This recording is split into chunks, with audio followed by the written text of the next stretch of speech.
luar biasa bagi kita. Amin saudara. Haleluya. Yes, kita terus balik berdiri. Sabat Shalom Yerusalem. Sabat Shalom Yerusalem. Sabat Shalom Yerusalem. Sabat Shalom Yerusalem. Sekali lagi saudara, kita mau memberkati Israel bagi hari ini, amin. Siapa yang mau berbagian untuk memberkati Israel? Haleluya. Sekali lagi kita nyanyi ya. Sabat Shalom Yerusalem. Sesuai firman Tuhan, siapa yang memberkati Israel maka dia akan diberkati. Sahabat bagi hari ini kami mau memberkati Israel. Sabat Shalom Yerusalem. Sabat Shalom Yerusalem. Haleluya.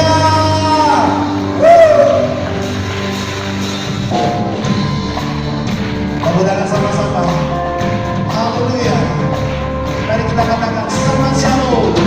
Sabat Shalom Yerusalem.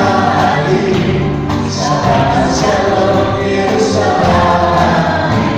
Sabat Shalom Yerusalem. Sabat Shalom Yerusalem. Sabat Shalom. Sabat Shalom. Sabat Shalom. Sabat Shalom Yerusalem. Sabat Shalom Yerusalem. Amin. Shalom Yerusalem.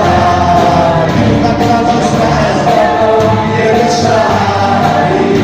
Sabat Shalom Yerusalem. Yuk kita nyanyi sama-sama. Sabat Shalom. Sabat Shalom. Sabat Shalom. Sabat Shalom Yerusalem. Sabat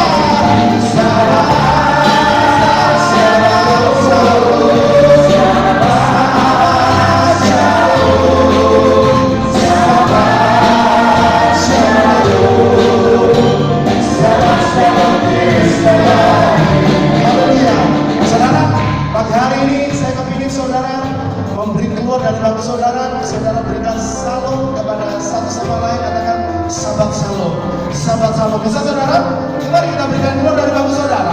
Mari kita berikan salam satu sama yang lain. Kita sambut saudara kita, katakan Sabat Shalom. Haleluya. Karena pagi hari ini adalah menjadi hari perhentian bagi Bapak Ibu dan kita untuk kita bisa berkumpul bersama-sama. Yes, haleluya. Yes. Saudara siap memuji Tuhan pagi hari ini? Oke, kita nyanyi lagi saudara ya. Haleluya. Yo, sama-sama. Sabat Shalom Yerusalem. Sabat Shalom Yerusalem. Sabat Shalom Yerusalem. Sabat Shalom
Amin. Silahkan duduk kembali Bapak Ibu Saudara. Shalom Aleichem. Bapak Yahweh memberkati saudara sekalian. Pada pagi ini saya akan menyampaikan firman Tuhan. Saya beri judul semuanya serba enam. Kita akan baca terlebih dahulu saudara-saudara di dalam kitab Gilyahna pasal 13 ayat 18. Bagi saudara yang membawa kitab suci, saudara bisa baca ayat ini. Saya akan tunggu sampai semua menemukannya. Oke, kalau sudah, saya akan bacakan untuk saudara. Demikianlah bunyinya. Inilah hikmat itu. Siapa yang memiliki pengertian, biarlah dia menghitung bilangan binatang buas itu. Karena itu adalah bilangan seorang manusia, dan bilangannya adalah 666. Sampai di sini pembacaan kitab suci kita. Bapak Ibu Saudara yang terkasih, di kitab Gilyahna ini diberitahukan siapa yang memiliki hikmat, dia akan melakukan pengertian atau memiliki pengertian, yaitu menghitung bilangan binatang buas itu. Di sini Yohanan mendapatkan penglihatan tentang anti-Hamasyah, yang kalau dihitung bilangan binatang itu jumlahnya 666. Bapak Ibu yang terkasih, seperti kita ketahui bahwa zaman ini tidak akan seperti ini terus. Pagi, siang, sore, malam, pagi, siang, sore, terus seperti ini. Kita tidak seperti itu. Tetapi sekali waktu kita akan melewati beberapa zaman, dan kita sekarang sudah berada di penghujung dunia, di mana Yeshua HaMasyiah akan datang untuk yang kedua kalinya. Nah, kitab suci memberitahu kepada kita bahwa dunia ini sekali waktu akan dikuasai oleh anti-Hamasyah.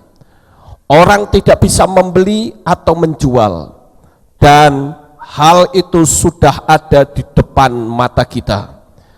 Kekuatan triple six atau kekuatan 666 ini saat ini sedang bekerja dengan begitu cepat, sangat luar biasa.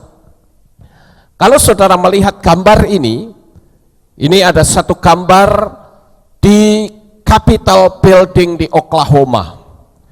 Saudara tahu di sana ada tugu the Ten Commandments, atau yang disebut dengan Torah atau 10 perintah Elohim. Setan tentu tidak suka hal ini, saudara. Berusaha untuk menyingkirkan Torah Yahweh. Sama seperti pendeta sekarang, bukan? Pendeta sekarang menolak Torah.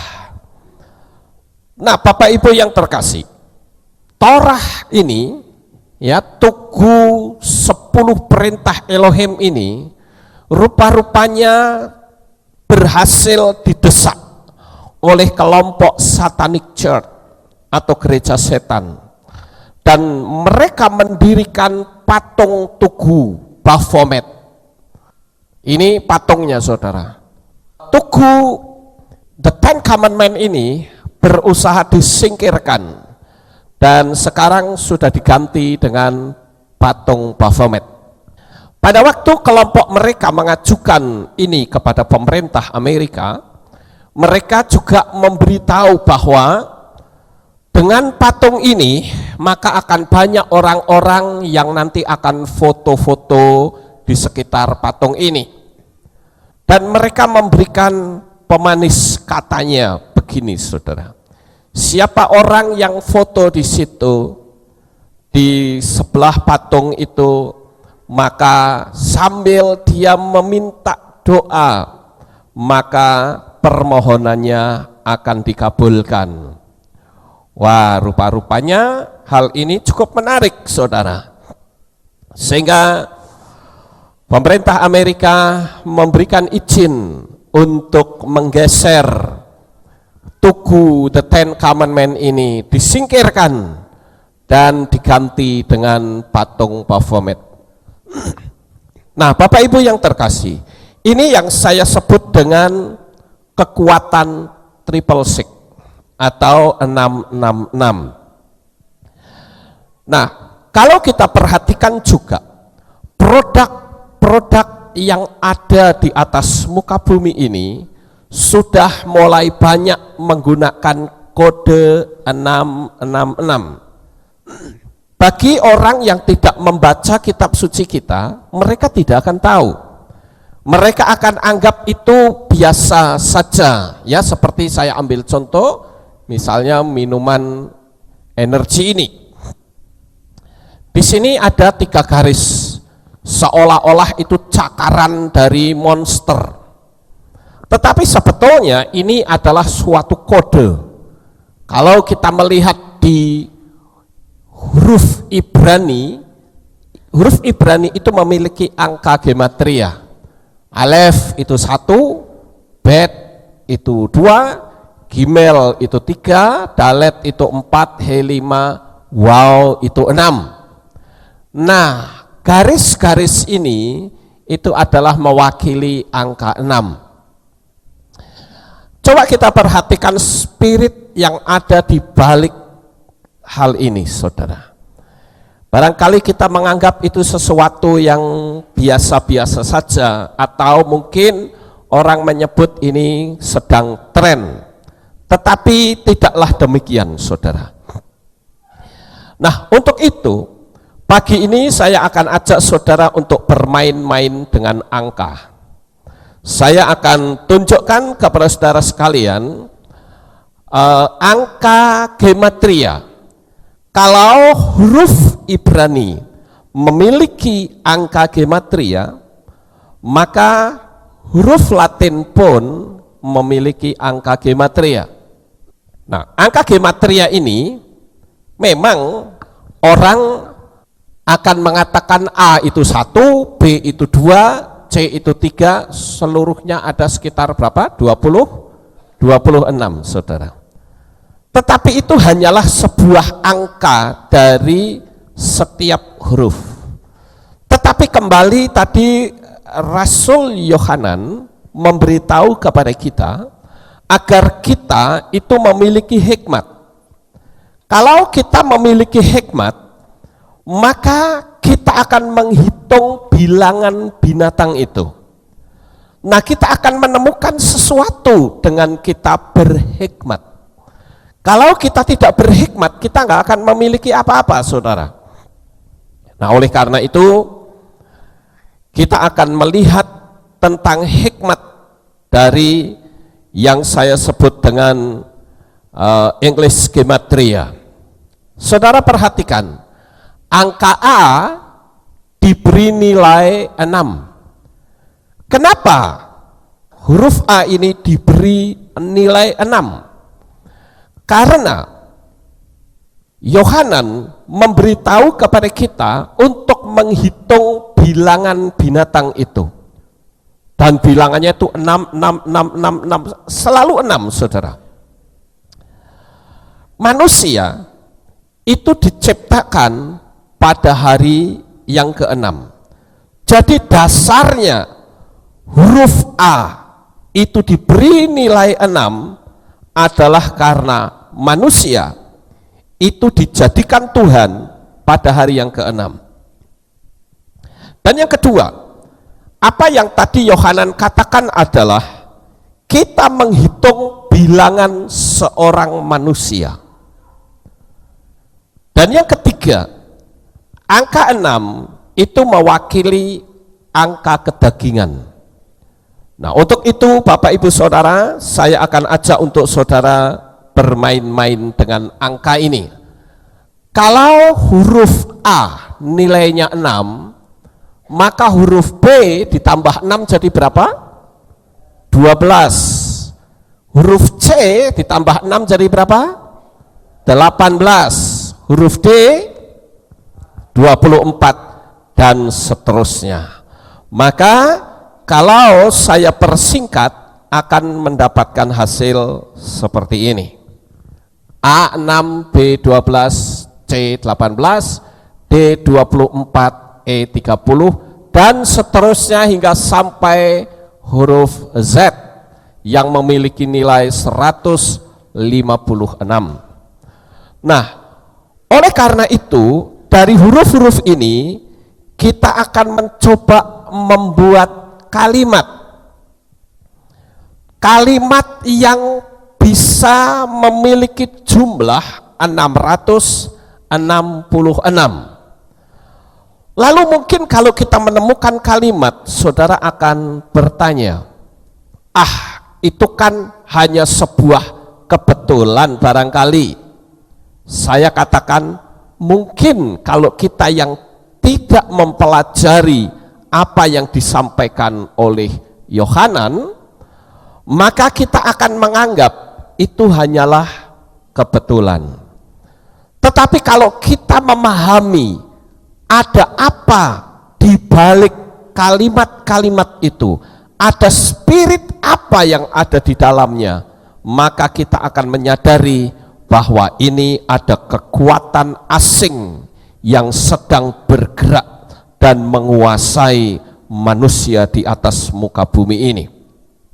Nah, Bapak Ibu yang terkasih, saya akan coba untuk memulai menghitung kalimat. Saya akan coba untuk menulis nama saya, yaitu Lukas. Kalau Lukas ini diambil nilainya L72, U126, K itu 66, A itu 6 dan S 114, maka huruf LUKAS atau Lukas memiliki nilai 384. Tetapi saudara-saudara, ternyata kita tidak bisa berhenti sampai di situ. Kita perlu membuat kalimat-kalimat yang nilainya 666. Nah, saya menemukan ada beberapa hal. Nah, saudara perhatikan di sini ada kata mark of beast atau tanda binatang itu. Tadi di dalam kitab Gilyahna dikatakan bahwa menghitung bilangan binatang buas itu, karena itu adalah bilangan seorang manusia dan bilangannya adalah 666. Mark of beast 666. Sama bukan saudara? Sama ya? Apakah ini sebuah kebetulan? Saya yakin tidak, saudara. Demikian juga kata World ID Card atau kartu identitas dunia, nilainya pun 666. Karena microchip yang dipasang di dahi maupun di tangan itu kelak akan menjadi identitas. Jadi kalau sekarang saudara punyanya apa? KTP bukan? KTP-nya juga sekarang sudah diharuskan memakai iktp. Iktp itu ada microchipnya loh saudara. Tetapi microchipnya tidak dipasang di tangan. Jadi masih boleh, karena yang dilarang itu microchip yang dipasang di tangan atau di dahi. Nah, orang yang tangan dan dahinya itu diberi tanda microchip, itulah nanti identitas. Nanti saudara nggak butuh lagi KTP. Semua data hidup saudara itu ada di tangan, ada di dahi. Apakah data kesehatan? Apakah data keuangan saudara? Atau identitas diri saudara? Itu ada di tangan dan di dahi. Nah, ini sebagai identitas seluruh dunia. Nilainya 666. Kemudian the hand or head, tangan dan kepala atau dahi. Bukankah kitab suci memberitahu bahwa nanti di akhir zaman, sebelum kedatangan Yesua yang kedua kali, orang akan dipasang mikrochip di tangan dan di dahi. Nah, coba saudara hitung kata the hand or head. Ini nilai-nilainya sudah ada di bawah, maka akan kita temukan nilai yang sama, 666. Sekarang yang jadi pertanyaan, apakah ini suatu kebetulan? Saya yakin tidak, saudara-saudara. Nah, di sana tertulis ayat firman Tuhan di dalam Kilyahna pasal 13 ayat 16. Saya akan bacakan. Dan dia membuat semua orang, kecil dan besar, juga kaya dan miskin, bahkan merdeka dan hamba, supaya dia memberikan kepada mereka sebuah tanda pada tangan mereka, tangan kanan mereka, atau pada dahi mereka. Sama persis. The hand or head, jumlahnya 666. Nah, Bapak Ibu yang terkasih, kalau kita melihat sekarang ini di Amerika, ada yang memberikan satu wacana, yaitu Barack Obama memberikan satu konsep bahwa nanti di tahun 2017 seluruh orang Amerika harus sudah memakai microchip. Mereka mulai memperkenalkan pemasangan microchip ini kepada anak-anak di sekolah dengan satu program namanya Obamacare. Mereka menggunakan maskot biji beras yang kemudian diperkenalkan kepada anak-anak kecil supaya mereka itu memakai microchip. Tetapi kitab suci kita memberitahu saudara, siapapun orang yang memakai microchip, maka dia menjadi milik 666, milik setan. Dan jelas orang yang memakai tanda itu, dia tidak akan diselamatkan oleh Tuhan. Ini harus dicamkan. Dan hal ini itu akan terus berkembang ke seluruh dunia. Sekarang ini sudah mulai ada pendataan-pendataan dengan pola globalisasi. Di Indonesia sendiri sudah mulai dicanangkan untuk membuat IKTP. IKTP itu ada microchipnya saudara. Tetapi microchip itu tidak menempel di tangan. Jadi selama dia tidak menempel di tangan, saudara boleh pakai. Tetapi kalau sudah itu dimasukkan ke dalam tubuh kita, maka itulah yang dilarang oleh firman Tuhan melalui kitab Kilyahna. Nah, melalui peristiwa ini saudara, kita digiring oleh satu kekuatan yang tidak nampak oleh mata untuk kita masuk lebih dalam kepada era globalisasi. Jadi di seluruh dunia ini nanti akan diberlakukan siapapun yang tidak memakai microchip yang ditempelkan di dahi maupun di tangan, saudara tidak akan bisa membeli atau menjual. Karena ketika saudara pergi ke supermarket, saudara mengambil barang-barang, maka kasir dari supermarket akan bertanya, Bapak punya microchip? Oh ada. Saudara tinggal sodorkan tangannya, kemudian scanner itu akan men-scan tangan saudara. Maka jumlah rekening saudara diketahui. Dan transaksi semacam itu akan mengglobal di seluruh dunia. Tidak lagi menggunakan uang cash. Kalau saudara nanti di supermarket mengeluarkan uang cash, maka kasir akan berkata, mohon maaf Pak, kami tidak menerima uang cash. Wah, saya belum pasang microchip nih, gimana? Ya mohon maaf, pasang dulu ya Pak, jadi tolong kembalikan lagi saja barang-barangnya, atau Bapak tinggal aja barangnya di sini. Itu yang akan terjadi nanti, saudara.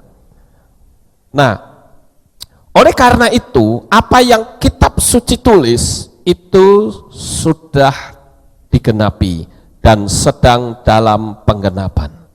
Kita lihat yang lebih dalam, saudara, yaitu kata satanic mark atau tanda setan. Itu juga jumlahnya 666. Coba saudara tulis ini, etong-etong sendiri di rumah, ya, dengan nilai A sama dengan 6, B sama dengan 12, begitu seterusnya. Saudara akan menemukan kata satanic mark atau tanda setan, itu jumlahnya 666. Kemudian accept hand chip atau menerima chip di tangan, itu juga nilainya 666. Jadi saya menegaskan di sini bahwa kalau peristiwa ini terjadi dan saudara harus memasang microchip, saya katakan saudara harus menolaknya. Amin. Walaupun ada pendeta yang mengatakan enggak apa-apa, pasang aja, nanti tinggal dilepas pergi ke dokter, supaya kita tidak konfrontasi dengan pemerintah, karena nanti akan diberlakukan oleh pemerintah. Siapapun yang tidak memakai microchip berarti saudara melawan program pemerintah dan saudara akan dianggap teroris. Jadi pasang. Dan ada pendeta yang mengatakan, it's okay, nggak apa-apa, pasang aja. Itu nggak kenapa-kenapa kok, yang penting kan kita tetap menyembah kepada Bapa Yahweh. Oh no, nggak bisa seperti itu, saudara. Kitab suci mengatakan siapapun yang dipasang microchip di tangan maupun di dahi, maka orang tersebut sudah menjadi milik setan. Dan itu diucapkan 2000 tahun yang lalu, di mana microchip belum pernah terlintas di dalam pikiran manusia, tetapi sudah dinubuatkan, dan kita hidup di dalam penggenapan nubuatan itu. Jadi sekali lagi saya tegaskan, siapapun pendetanya yang mengatakan no problem, saya katakan that is the big problem. Hati-hati, saudara. Mungkin orang berpikir nggak apa-apalah, nanti tinggal dilepas di rumah sakit, minta tolong dokter. Pertanyaannya, siapa dokter yang berani melepas? Saya ambil contoh ya. Kalau saudara yang jadi dokter, begitu melihat ada orang datang terpincang-pincang kakinya, lalu memberitahu, Pak, tolong keluarkan peluru di kaki saya. Dokter berani ambil peluru itu? Tidak, saudara. Dia pasti akan telepon polisi dulu. Ya, ini peluru, saya punya pasien kakinya ketembak. Ini ada apa? Tolong Bapak ke sini. Karena kalau diambil itu kena pidana loh, saudara. Sama seperti ketika seseorang dipasang microchip di tangan dan di dahi. Nggak mungkin ada dokter yang berani ambil, kecuali saudara ambil sendiri. Ambil silet atau cutter, dirobek, ambil. Nah itu lain masalahnya saudara. Tetapi saya tegaskan di sini, agar jangan pernah menerima tanda bilangan binatang itu seperti yang ditulis di kitab suci kita. Amin. Nah kita lanjut. Kemudian ada kata RFID scanner. Ini scannernya microchip. Jumlahnya juga 666. Kemudian kata Satan's RFID. Itu juga jumlahnya 666.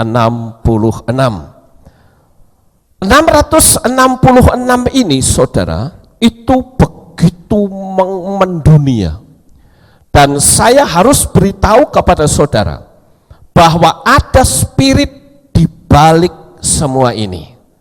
Kemudian kita akan melihat lebih dalam, yaitu kata Vatican Hill atau Bukit Vatikan. Ini peta Vatikan, saudara.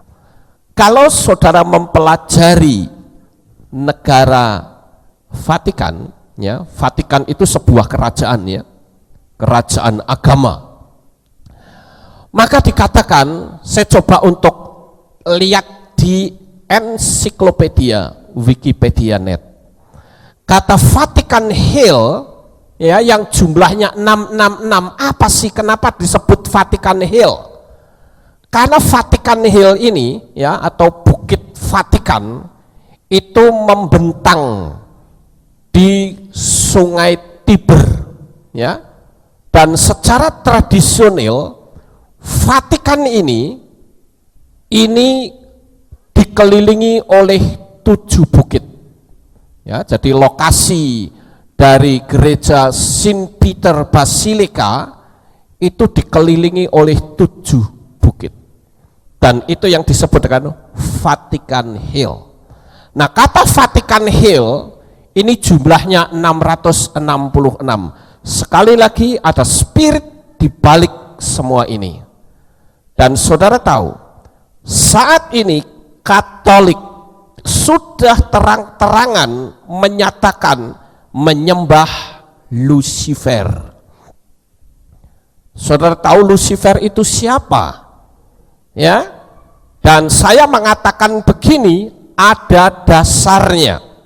Bahkan Paus menyatakan bahwa Yesua yang mati, mereka menyebutnya Yesus, yang mati di kayu salib itu adalah tanda dari suatu kegagalan. Saya akan pertontonkan kepada saudara sebelum kita berbicara hal ini lebih lanjut, saudara-saudara. Saya akan ajak saudara untuk menyaksikan tayangan video yang menyangkut tentang Paus, yang menyatakan bahwa dia terang-terangan berkata, I am the false prophet, atau nabi palsu. Dia juga menyatakan bahwa Lucifer itu anaknya Kristus. Ya, mereka menyebutnya Kristus, tapi kalau kita menyebutnya Hamasia. Nah, oleh karena itu coba kita akan lihat videonya, tidak panjang, mungkin sekitar 5-7 menit. Saudara bisa melihat spirit apa yang ada di balik semuanya itu. Silakan. My name is Pope Francis. Can you guess my name? Pope Francis has declared himself the false prophet of abomination, desolation. In his recent statements to major newspapers like La Croix, Catholic paper in France, biggest one in France, that he doesn't like hearing about Europe's Christian roots, and that Jesus was like ISIS telling the disciples to go out across the face of the earth and spread the gospel. Pleased to meet you. Won't you guess my name? My name is Lucifer. Now, I fight fire with fire. We have a lot of news today, but I want to go over this first. the Pope essentially is declaring himself the Antichrist, or declaring himself of Antichrist spirit.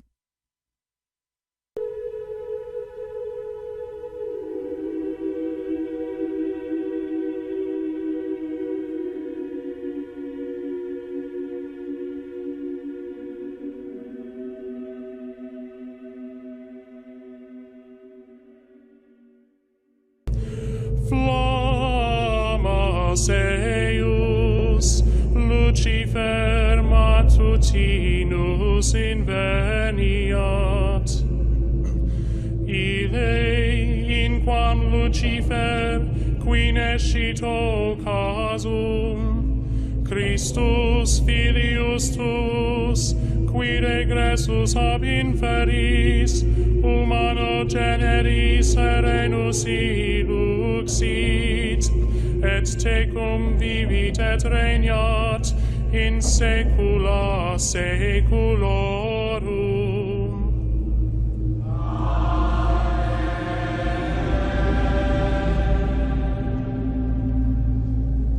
The Pope in America, a rousing welcome for the man who's been called the rock star Pope. Rock star Pope Francis begins a historic visit.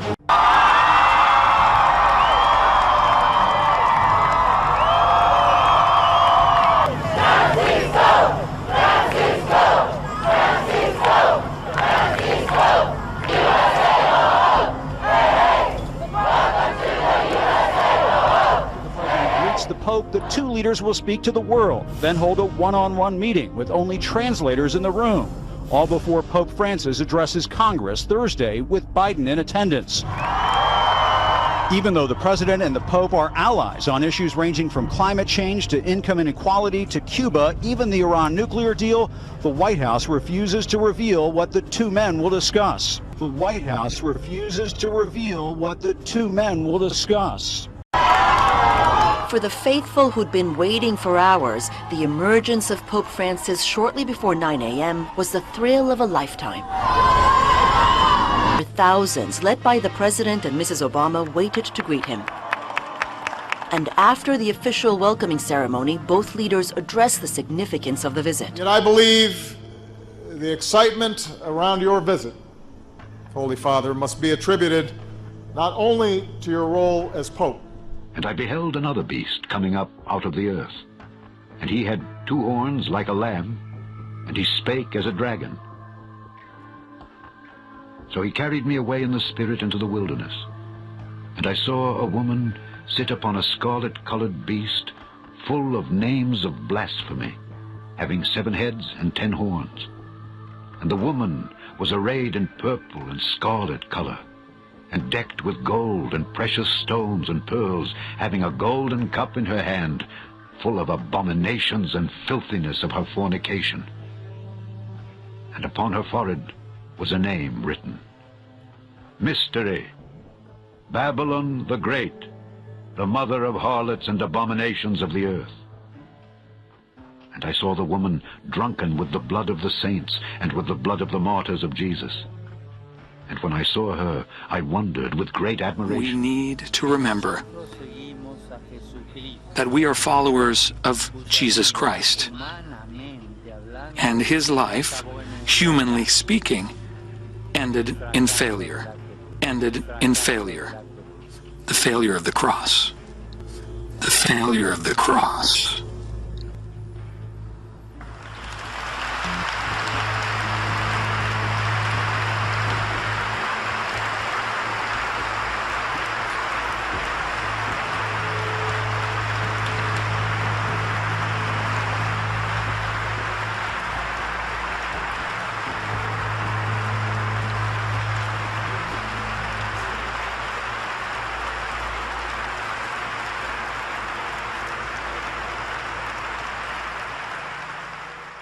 A rare moment. Pope Francis alone, praying. He placed a rose atop the etched names of the 3,000 victims of the 9/11 attacks.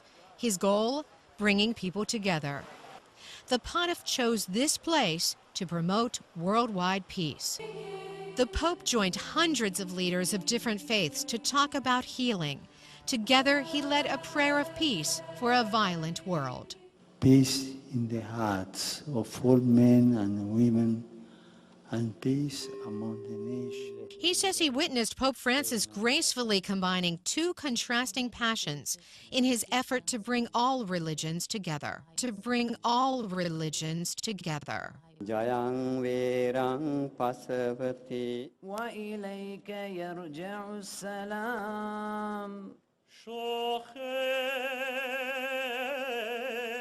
The words may sound different, but the Pope gathered them into one voice for peace. Papa Francesco, on behalf of this very distinguished group, representatives of the Hindu, Buddhist, Jain, Sikh, Native American, Jewish, Islamic, and Christian communities of New York City, our civic and public officials, and the board of the September 11th Memorial Foundation, I renew to you our welcome and our joy at your visit. Welcome, Holy Father.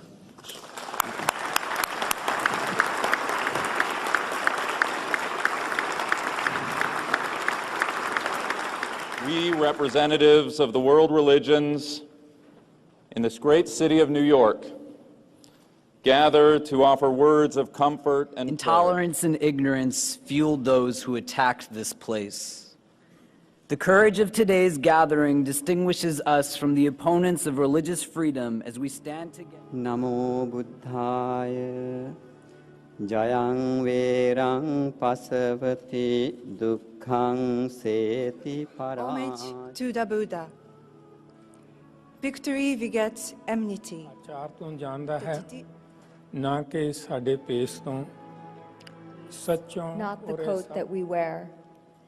That truth is above everything, and the highest deed is truthful living. Μακάρι η πτωχή το πνεύματι, ότι αυτόν εστίν η βασιλεία των ουρανών. For they shall be comforted. Blessed are the meek, for they shall inherit the earth. Blessed are those.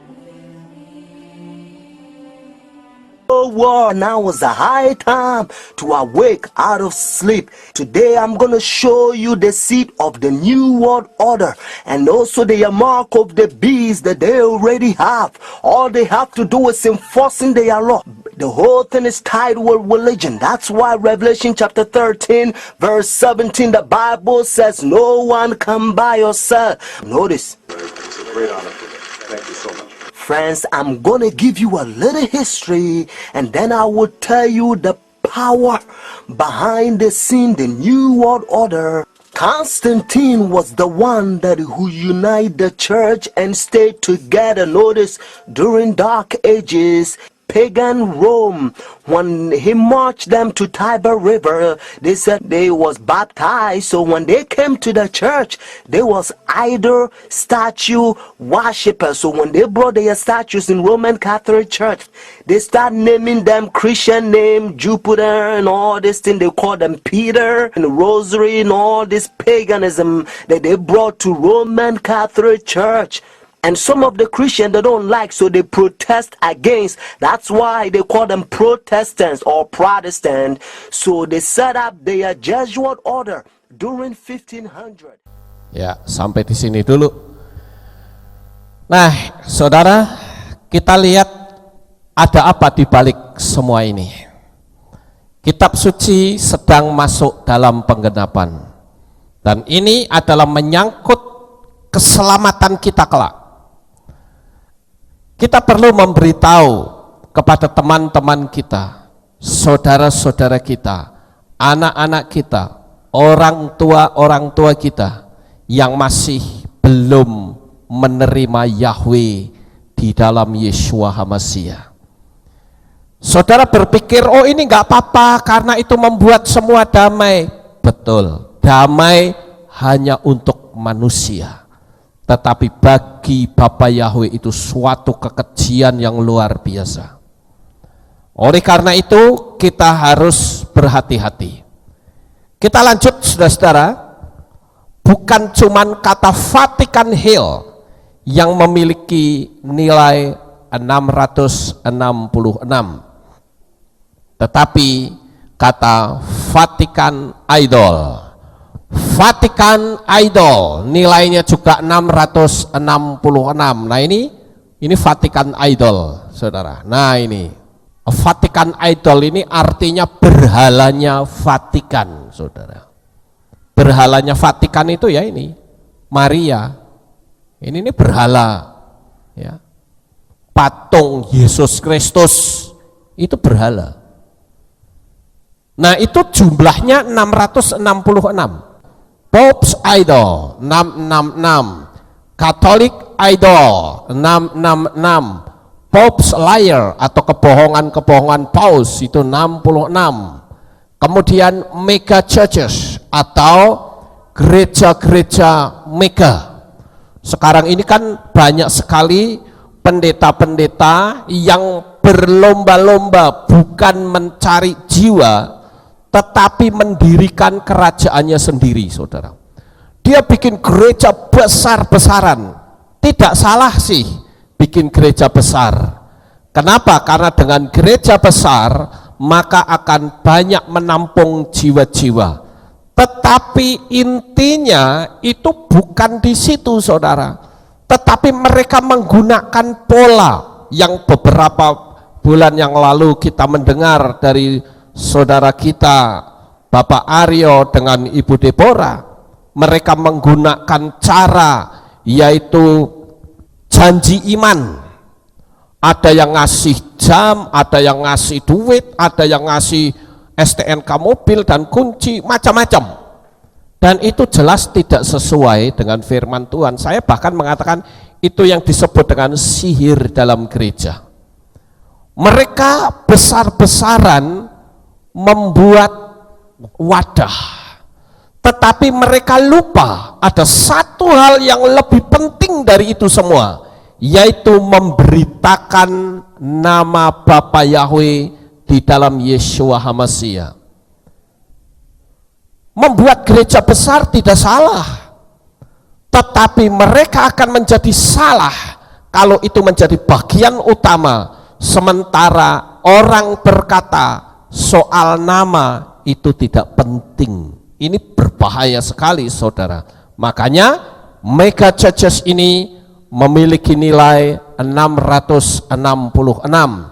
Kemudian a false teaching atau pengajaran palsu, pengajaran yang salah, ya. False teaching ini pengajaran yang salah, nilainya juga 666. Saya sering melihat banyak sekali para pendeta, mohon maaf kalau saya agak banyak mengkritik pendeta, mereka menafsirkan firman itu semau-maunya sendiri. Mereka mengatakan tentang Tritunggal. Tritunggal itu false teaching. Itu pengajaran salah karena mereka mengatakan ada 3 pribadi. Ya, apa bedanya dengan Trimurti kalau begitu? Pengajaran Tritunggal itu diciptakan oleh Tertullianus untuk tujuan misi penginjilan ke orang-orang pagan. Tetapi mereka menggunakan pola paganisme. Itulah yang disebut dengan false teaching, pengajaran yang salah. Kemudian mereka mengatakan gak usah pakai nama Yahweh apalagi Yeshua, juga ada mujizat. Itu juga false teaching. Bahkan mereka mengatakan Torah itu tidak berlaku, Torah itu sudah berlalu, sudah digenapi oleh Yeshua. Jadi kalau sudah digenapi berarti Torah tidak berlaku karena kita hidup di zaman kasih karunia. Itu juga false teaching. Saudara yang terkasih, apa sih sebetulnya istilah kasih karunia itu? Kok sampai mereka meniadakan Torah? Saya seringkali menggambarkan begini. Orang yang memberi pengajaran tentang kasih karunia, saya menggambarkannya begini. Ketika ada seseorang ditilang, ditangkap karena melanggar rambu lalu lintas. Nah, ketika ditanya oleh polisi, Selamat siang. Tadi saya melihat Anda melanggar rambu lalu lintas. Anda tidak boleh melintas, tetapi Anda masuk. Jadi Anda saya tahan. Saya mau tanya, tunjukkan STNK-nya. Wah, saya nggak punya STNK, Pak. Sudah melanggar rambu lalu lintas, nggak punya STNK, ditanya SIM-nya mana, saya juga nggak punya SIM. Ditambah lagi nggak pakai helm sisan, saudara. Jadi hukumannya berlipat-lipat itu. Maka dengan sangat terpaksa sepeda motor harus disita dan Anda harus ikut ke kantor polisi untuk mempertanggungjawabkan. Siapa tahu ini sepeda motor adalah sepeda motor curian.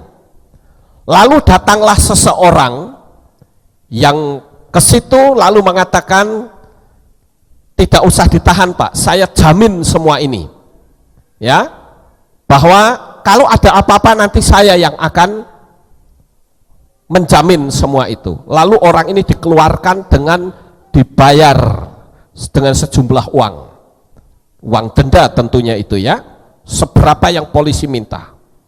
Nah ini yang disebut dengan kasih karunia. Tetapi apakah dengan orang ini dibebaskan lalu rambu lalu lintasnya dijabuti, saudara? Ya tidak. Nah sama dengan Torah. Torah itu rambu lalu lintas.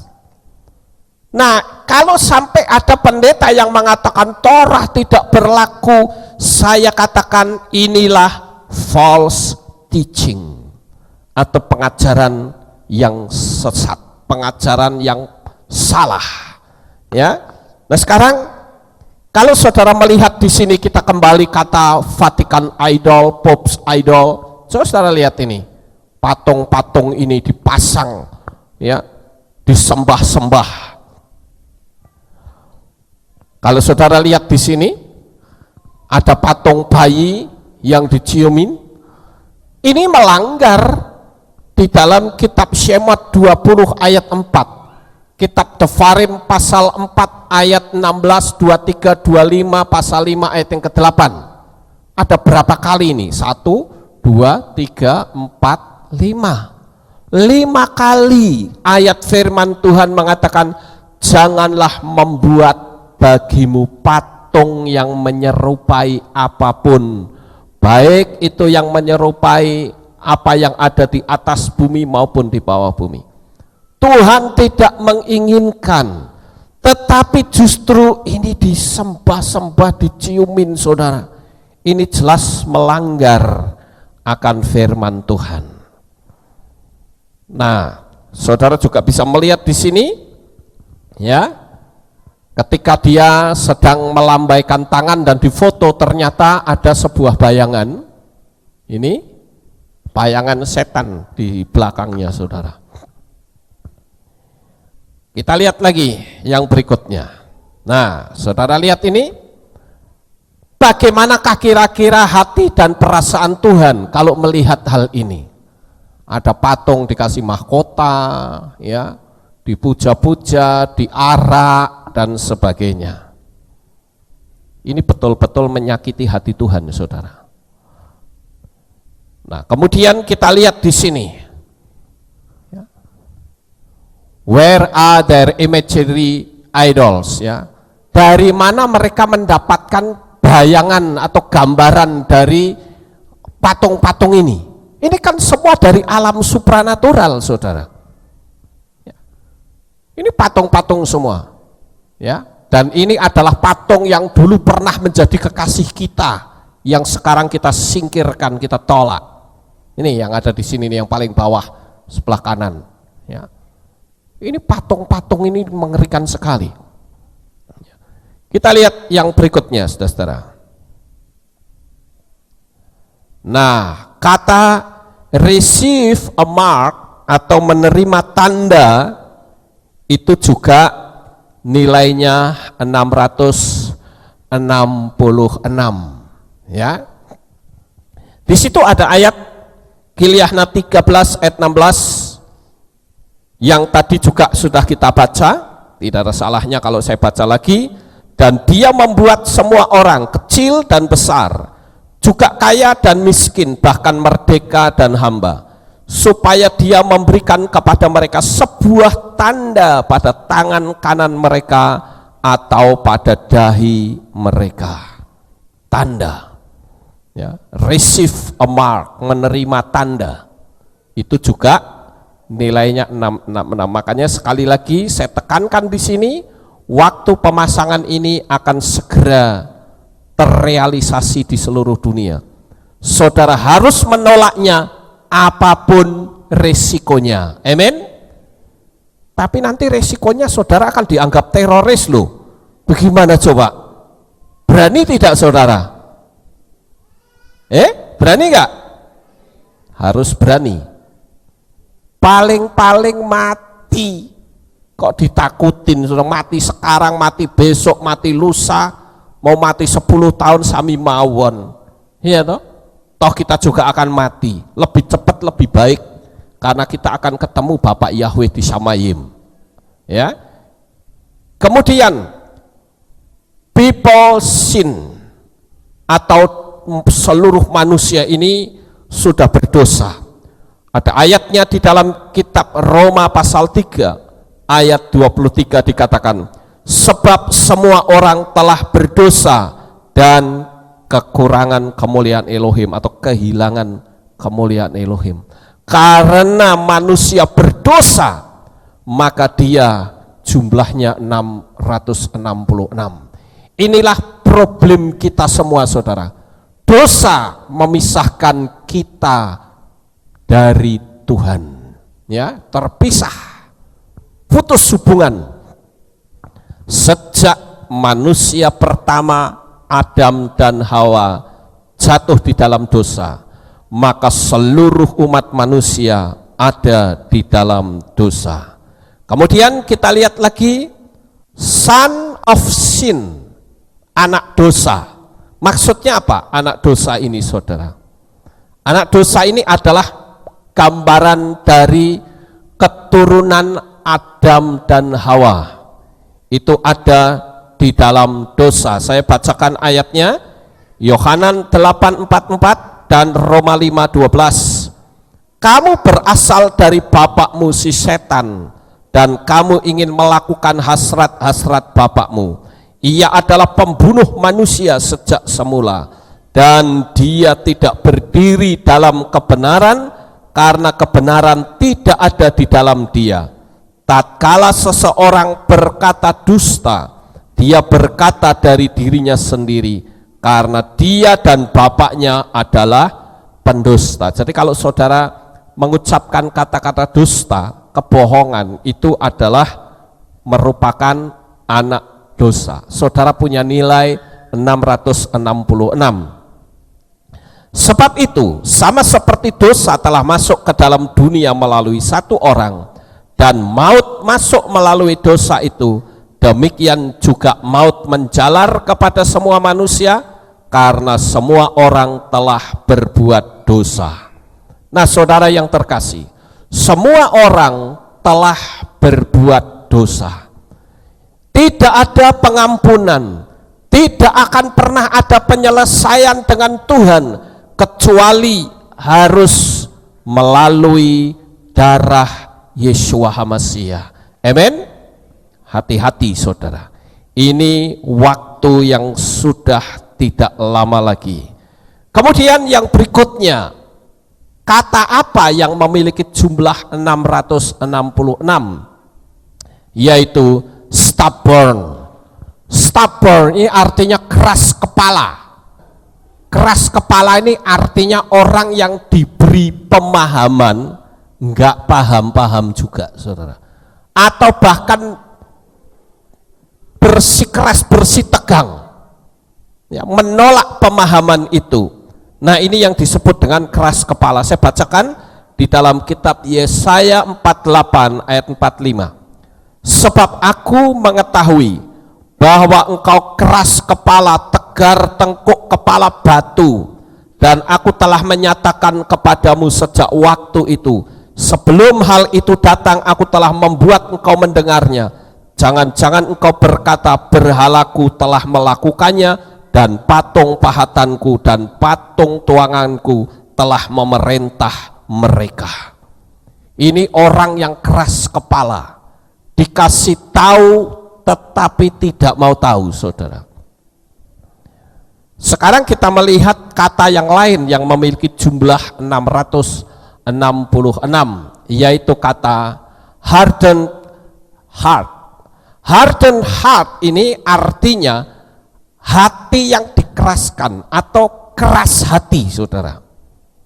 Di situ kita menemukan ada ayat firman Tuhan di dalam kitab Ifrim pasal 3 ayat 8, ayat 15, dan Ifrim 4 ayat yang ke-7. Saya akan bacakan ayat-ayat ini. Janganlah keraskan hatimu seperti dalam pemberontakan, seperti pada waktu pencobaan di padang gurun.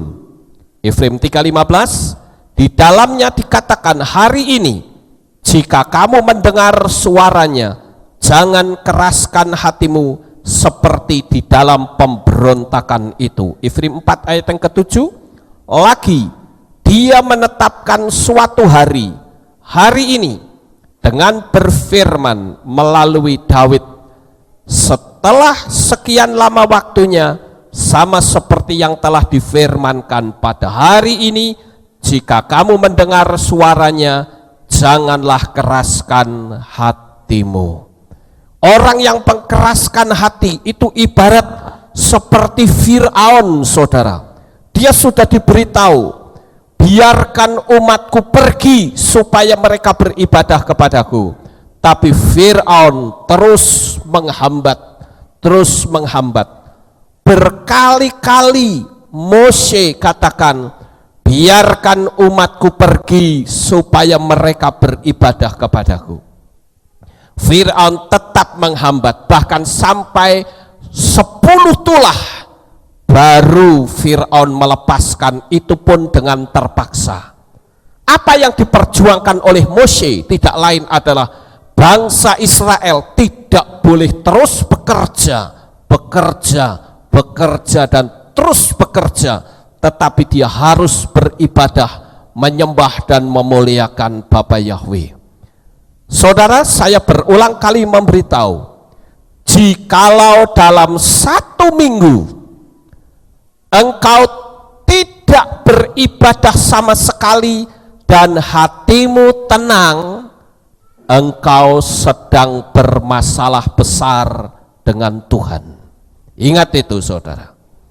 Jikalau saudara dalam 1 minggu tidak ibadah dan hatimu tetap tenang, maka engkau sedang bermasalah besar dengan Tuhan.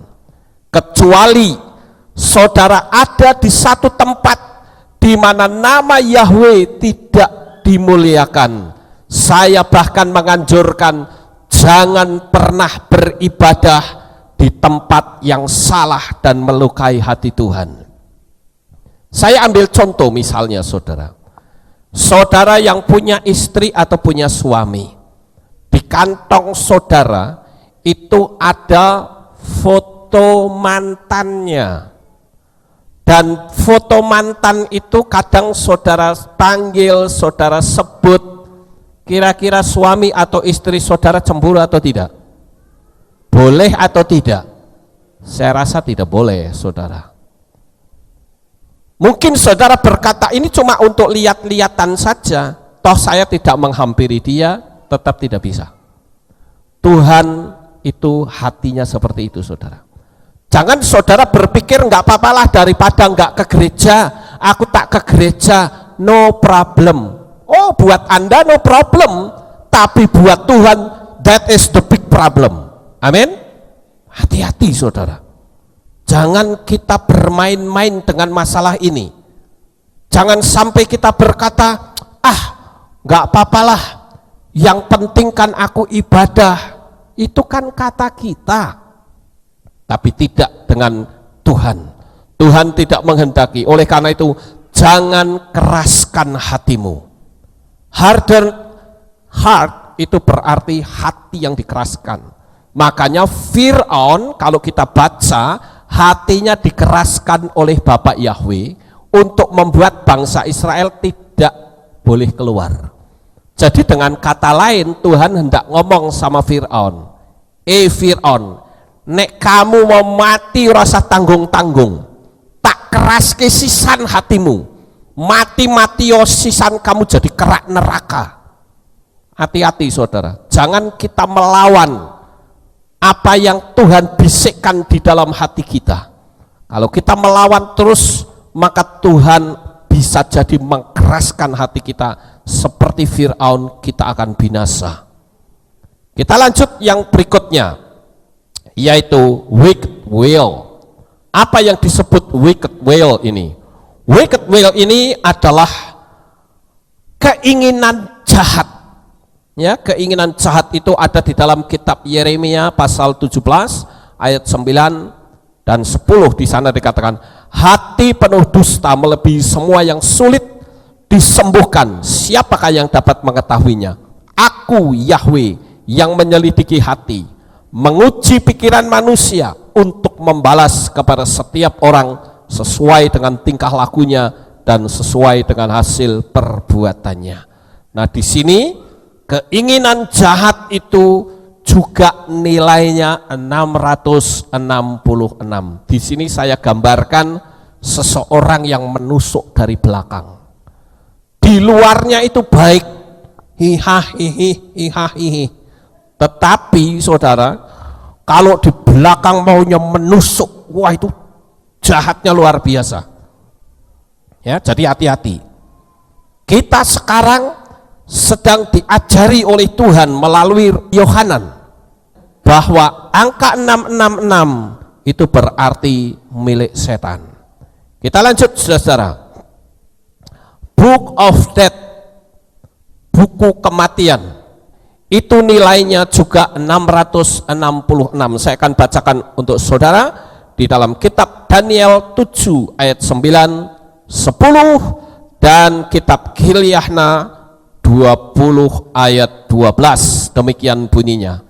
Aku melihat hingga tahta-tahta diturunkan, dan yang lanjut usia duduk, jubahnya putih seperti salju dan rambutnya seperti bulu domba yang bersih. Tahtanya seperti nyala api, roda-rodanya seperti api yang berkobar-kobar. Suatu aliran api muncul dan mengalir dari hadapannya. Ribuan orang keluar melayani dia, dan berlaksa-laksa orang berdiri di hadapannya. Pengadilan bersidang dan kitab-kitab dibuka. Perhatikan kata kitab-kitab dibuka. Kemudian Gilyahna 20 ayat 12 atau kitab Wahyu. Dan aku melihat mereka yang mati, kecil dan besar, yang berdiri di hadapan Elohim, dan dibukalah gulungan kitab. Juga dibuka gulungan kitab yang lain, yang adalah kitab kehidupan, dan mereka yang mati dihakimi dari apa yang tertulis dalam gulungan kitab itu sesuai dengan perbuatan-perbuatan mereka. Saudara, di sini ada kata Book of the Dead atau buku kematian.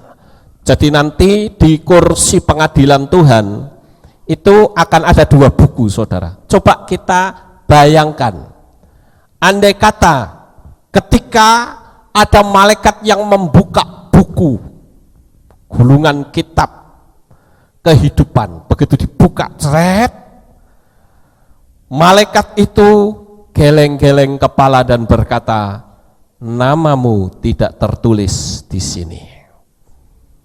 Dia buka kitab kematian dan nama saudara tercantum di sana. Ada orang yang menafsirkan kitab lain itu disebut juga kitab agama. Jadi manusia akan dihakimi menurut kitab agama mereka. Itu juga boleh orang menafsirkan seperti itu, karena tidak pernah ada agama di dunia ini yang memberikan jaminan keselamatan berdasarkan kitab sucinya. Yang memberi jaminan keselamatan itu adalah Yeshua HaMasyiah yang dia adalah Yahweh sendiri yang turun ke dalam dunia ini dalam wujud manusia, dan dia menumpahkan darahnya di atas kayu salib menyelamatkan saudara dan saya.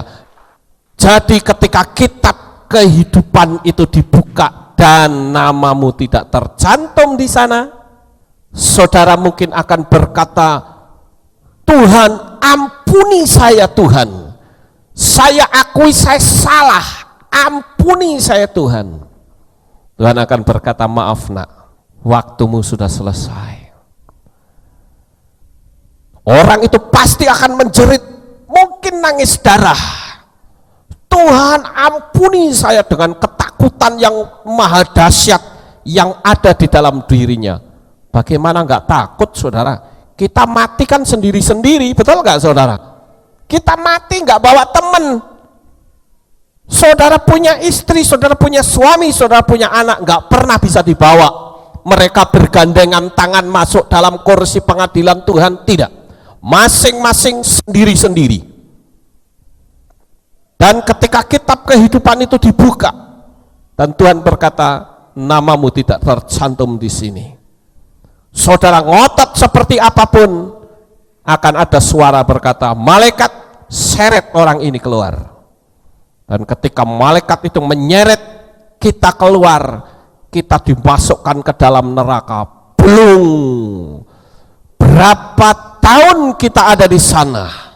1000 tahun kita ada di sana? Tidak. 1.000.000 tahun juga tidak. 1 miliar atau bahkan 1 triliun tahun juga tidak. Kalau 1 triliun tahun enggak masalah, kita jalani saja, toh sampai juga waktunya. Tetapi kitab suci mengatakan orang yang dimasukkan ke dalam neraka itu kekal selama-lamanya, karena di sana tidak mengenal waktu. Jangan sampai saudara masuk ke dalam tempat itu. Oleh karena itu kita harus militan, kita berani ambil sikap. Sekali Bapa Yahweh, tetap Bapa Yahweh di dalam Yeshua HaMashiach. Yang lain, no, tidak. Ingat saudara, ini bukan main-main. Dan kata Book of the Dead ini pun bukan kebetulan. Saudara hitung saja dengan rumus tadi, kan ketemunya 666 saudara. Kemudian yang berikutnya, an absence of God, atau ketidakberadaan Tuhan. Ketiadaan Tuhan. Itu kita bisa baca di dalam kitab Efesus pasal 2 ayat 12, di sana dikatakan bahwa kamu pada saat itu adalah tanpa Hamasya, yang tidak termasuk kewargaan Israel dan asing terhadap perjanjian ikrar, yang tidak memiliki pengharapan dan tanpa Elohim di dalam dunia. Bayangin saudara, ketidakberadaan Tuhan itu berarti kita milik setan, milik 666. Nah saudara yang terkasih, jangan sampai kita berpikir nggak masalah saya ibadah di tempat gereja, yang penting kalau mereka menyebut nama sesembahan lain, saya panggil Yahweh dan Yeshua. Siapa bilang? Kalau saudara ikuti kemarin pada waktu Pak Daniel Sumampau meninggal dunia, saudara-saudara, saya upacara di Yayasan Dharma. Waktu saya upacara kematian, seperti biasa, dari mulut saya banyak keluar ayat-ayat berbahasa Ibrani.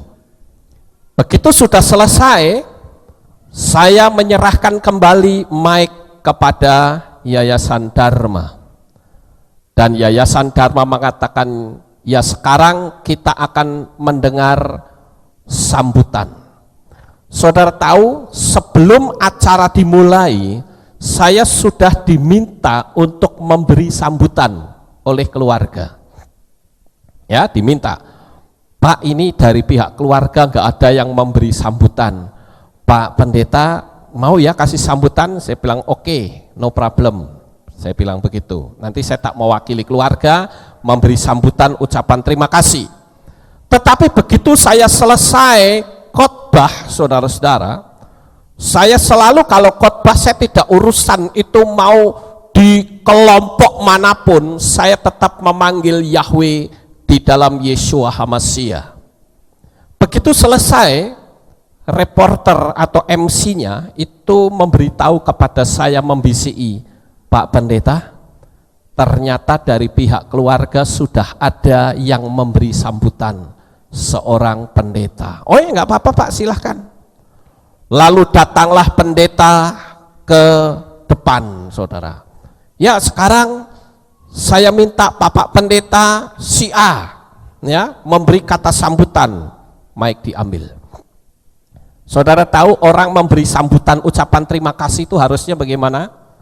Bapak Ibu Saudara yang terkasih di dalam Tuhan, saya atas nama keluarga mengucapkan banyak terima kasih atas kehadiran Bapak Ibu Saudara semuanya. Apabila di dalam penyambutan kami ada kekurangan, ada hal-hal yang tidak berkenan di hati Bapak Ibu Saudara, saya mohon maaf yang sebesar-besarnya. Dan apabila almarhum Bapak Daniel memiliki kesalahan, saya mohon dimaafkan yang sebesar-besarnya. Itu kata sambutan kan begitu, saudara. Kami atas nama keluarga juga mengucapkan terima kasih kepada jemaat Kehilat Aleph Tau dan saudara semua yang hadir. Apabila nanti saudara ada kesempatan, sudi kiranya saudara bisa mengantar peti jenazah hingga sampai di pemakaman. Harusnya kan kata sambutan begitu, saudara. Ya, tetapi ternyata dia khotbah kedua kali. Dia katakan, kita bersyukur karena kita percaya kepada Tuhan Yesus Kristus. Yesus Kristus mengatakan di dalam kitab Yohanes 14 ayat yang ke-6, I am the way, the truth, and the life. No one come to the Father except through me. Dalam hati saya ki opo-oponan iki, saudara. Ini orang, dia berpikir orang akan berkata, wow, ternyata pinter bahasa Inggrisnya ya. Apakah Anda berkata begitu? Orang semakin tidak simpatik, saudara. Dan kita lihat spirit di dalamnya, itu spirit pemberontakan, saudara. Karena saya mengatakan bahwa di atas muka bumi ini begitu banyak agama.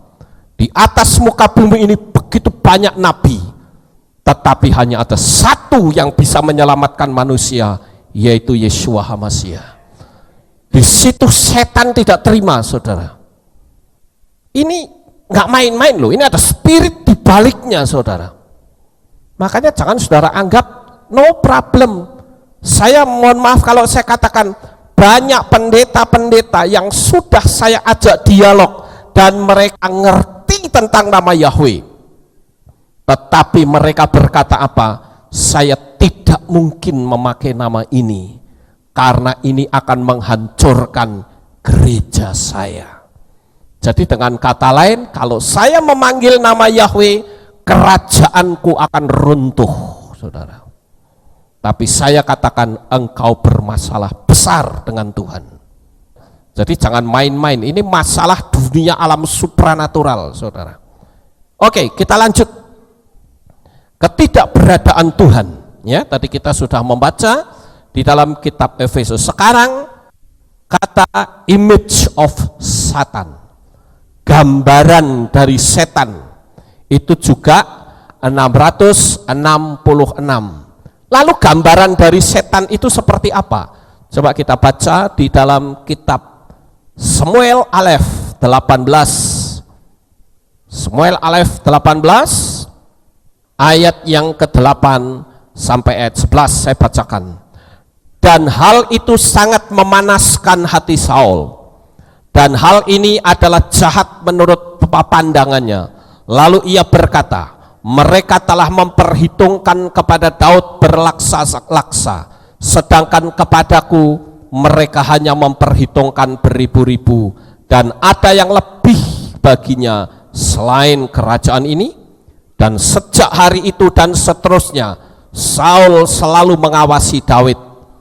Lalu pada keesokan harinya terjadilah bahwa roh ilah-ilah yang jahat turun ke atas Saul, dan dia bernubuat di tengah-tengah istana, dan Daud sedang bermain harpa dengan tangannya seperti yang ia lakukan pada dari hari ke hari, dan tombak Saul ada di tangannya. Lalu Saul melemparkan tombak itu dan berkata, aku ingin menancapkan Daud bahkan ke dinding, tetapi Daud mengelak dari hadapannya sampai 2 kali. Di sini diceritakan ketika Daud bersama Saul pulang dari medan pertempuran melawan Goliat, saudara. Kita sudah mendengar firman Tuhan pada minggu yang lalu, bagaimana ketakutannya Saul ketika ditantang berantem oleh Goliat. Dia tidak berani, ibarat seperti tikus kecebur got, saudara. Dan sekarang muncul Daud yang pada waktu itu Saul pernah mengatakan, siapa yang bisa mengalahkan Goliat akan aku beri hadiah anakku. Harusnya kan Saul bersyukur, saudara.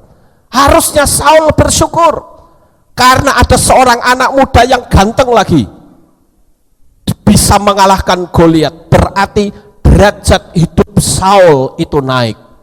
Tetapi ketika pulang dari peperangan, ini disambut oleh cewek-cewek. Maklum Daud ini orangnya ganteng, saudara. Pasti banyak cewek-cewek yang berpikir, kapan aku bisa jadi istrinya orang ini. Disambut dengan bersorak-sorak dengan berkata, Saul membunuh beribu-ribu musuh, Daud berlaksa-laksa. Harusnya Saul bersyukur. Kenapa?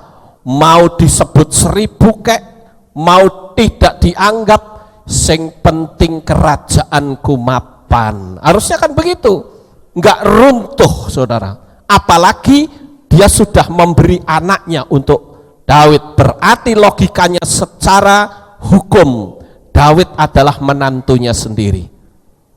Kok merasa kalah saingan dengan menantu, saudara? Saya punya 2 menantu, Jimson dan Ria.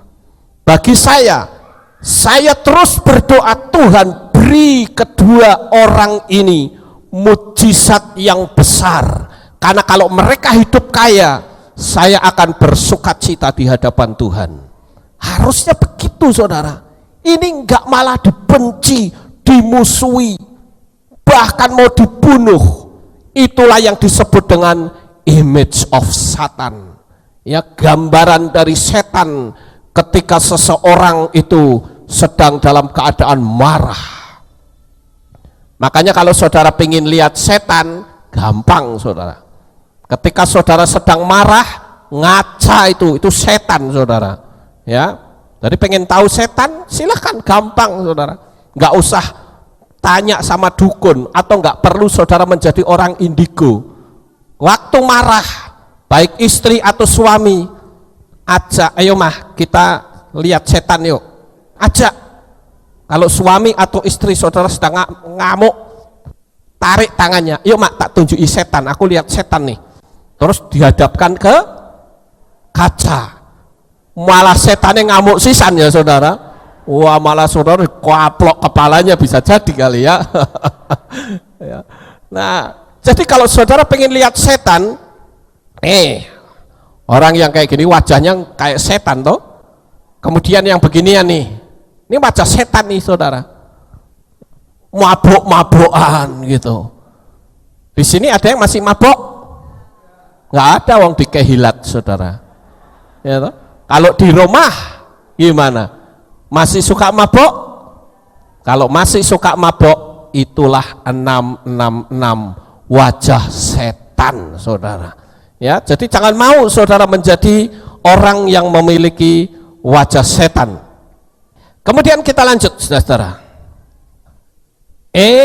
EDSX biochip ini juga nilainya 666. EDSX ini adalah Nasdaq atau saham ticker simbol lama untuk Amplified Digital Solution. Ini di bagian saham, saudara akan tahu itu. Ya, jadi itu juga nilainya 666. Jadi nggak usah main-main yang model-model beginian, saudara. Itu sudah ada spirit di belakangnya. Ya, seperti trading, forex dan sebagainya. Banyak orang yang sudah guling ekonominya, main-main di situ. Ya, jadi nggak usah. Kemudian yang terakhir, saudara-saudara. Yang terakhir kita lihat, nah ini dia kekasih kita yang lama. Kalau saudara melihat huruf ini, saudara akan tahu inilah kekasih kita yang lama dulu yang kita singkirkan. Jumlahnya pun 66, saudara. Ya. Kalau kita lihat ya di sini dikatakan tentukan pilihanmu. Kitab Devarim, ya kitab Devarim atau kitab Ulangan 12 ayat 13 sampai 14 dan Yosua pasal 24 ayat 15. Ini yang sering kali saya sodorkan kepada banyak orang. Tentukan pilihanmu, saudara. Karena kalau saudara memanggil-manggil nama sesembahan yang dulu pernah kita panggil, sama saja saudara menjungkir balikkan nama Yahweh. Ini saya ambil contoh, ini kan nama Yahweh bukan? Sekarang nama Yahweh ini tak puter sini. Jadi yotnya di sini, ya diputer. Terus tak jungkir balikkan. Setelah dijungkir balikkan, saya pepetkan. Setelah dipepetkan, ini kan warnanya hitam semua, ya. Tapi kalau ini warnanya masih setelah dikasih warna yang seperti ini, maka akan membentuk tulisan yang sama. Pertanyaannya, apakah ini suatu kebetulan? Sama sekali tidak. Di dalam kitab Yosua 24 ayat 15, saya akan ajak saudara untuk membaca ayat ini. Dan jika hal ini nampak jahat menurut pandanganmu untuk beribadah kepada Yahweh, hari ini pilihlah bagi dirimu kepada siapa kamu akan beribadah. Apakah kepada ilah-ilah yang leluhurmu beribadah di seberang sungai, atau kepada ilah-ilah orang Amori yang dalam negerinya kamu tinggal? Tetapi mengenai aku dan seisi rumahku, kami akan beribadah kepada Yahweh. Nah, ini sebuah keputusan mutlak yang tidak bisa diganggu gugat. Kita harus berani mengambil sikap seperti ini, saudara. Sikap yang ekstrim. Sesembahan itu atau tidak sama sekali. Karena ini menyangkut keselamatan kita. Nah, Bapak Ibu, apalagi kalau kita lihat di dalam Yesaya 42 ayat 8, Hosea 11 ayat 7, ini tepat sekali bahwa umatku itu mengganti namaku dengan nama berhala. Nah, oleh karena itu pada pagi hari ini, saudara, jangan sampai angka 666 itu ada di dalam diri kita, agar kita tetap tinggal di dalam kasih Bapa Yahweh, dan kita pasti diselamatkan oleh Bapa Yahweh. Sukses besar untuk saudara. Bapa Yahweh memberkati. Haleluya.